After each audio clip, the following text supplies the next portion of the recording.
Hi friends, स्वागत आहे तुमचं आजच्या नवीन रेसिपीमध्ये। आज आपण बनवणार आहोत कोथिंबीरची वडी। आपण त्यासाठी स्वच्छ धुवून बारीक चिरून घेतलेली कोथिंबीर, 1 वाटी गव्हाचं पीठ, 1 वाटी बेसन पीठ, 1 वाटी तांदळाचं पीठ, अद्रक, लसूण आणि हिरवी मिरचीची पेस्ट।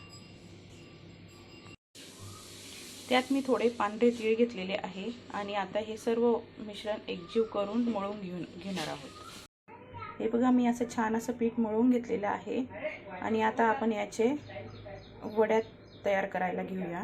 पाणी बॉईल करण्यासाठी ठेवलेलं आहे। हे बघा, मी अशा वड्या तयार करून घेतलेल्या आहे। आता त्या आपण वाफवून घेऊया।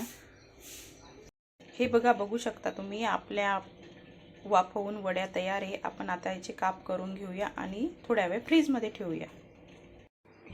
हे बघा मैत्रिणींनो, आपण असे काप करून घेतलेले आहे। आपण आता डीप फ्राय करून घेऊया याला। हे बघा मैत्रिणींनो, खाण्यासाठी तयार आहेत क्रिस्पी टेस्टी असे कोथिंबीर वडी।